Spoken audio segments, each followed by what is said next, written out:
jungle.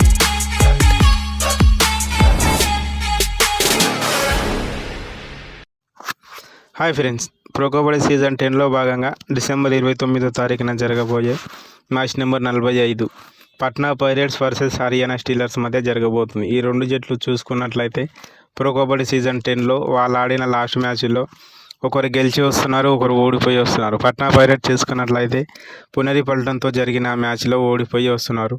Haryana Steelers చూసుకున్నట్లయితే తమిళ్ తలైవర్స్తో జరిగిన మ్యాచ్లో గెలిచి వస్తున్నారు. రెండు టీముల మధ్య హెడ్ టు హెడ్ రికార్డ్ చూసుకున్నట్లయితే టోటల్ 9 మ్యాచ్లు జరగగా పట్నా పైరేట్స్ 4 విజయం సాధిస్తే హర్యానా స్టీలర్స్ 4 విజయం సాధించింది. ఒక మ్యాచ్ టైగా ముగిసింది. పాయింట్స్ టేబుల్లో చూసుకున్నట్లయితే ఈ సీజన్లో మొత్తం 7 మ్యాచ్లు ఆడిన హర్యానా స్టీలర్స్ 5 మ్యాచ్ల విజయం సాధించి 2 మ్యాచ్ల్లో ఓడిపోయి 26 పాయింట్లతో పాయింట్స్ టేబుల్లో 2వ స్థానంలో కొనసాగుతుంది.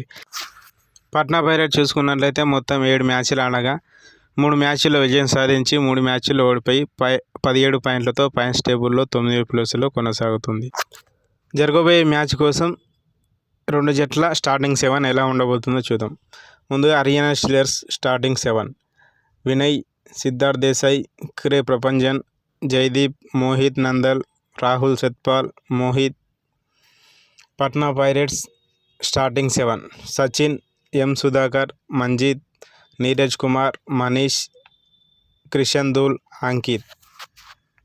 ఈ రెండు జట్ల రీసెంట్ ఫామ్ చూసుకున్నట్లయితే పట్నా పైరేట్స్ మొత్తం లాస్ట్ 5 మ్యాచ్ల్లో 1 గెలిచి 4 ఓడిపోయి ఉన్నారు. అదేవిధంగా హర్యానా స్టీలర్స్ చూసుకున్నట్లయితే వాళ్ళు ఆడిన 5 మ్యాచ్ల్లో 4 గెలిచి 1 మ్యాచ్లో ఓడిపోయి ఉన్నారు. ఈ మ్యాచ్లో అయితే హర్యానా స్టీలర్స్ గెలుస్తుంది అని అనుకుంటున్నారు. మరి మీరే టీం గెలిచే అవకాశం ఉందో కామెంట్ రూపంలో తెలియజేయండి.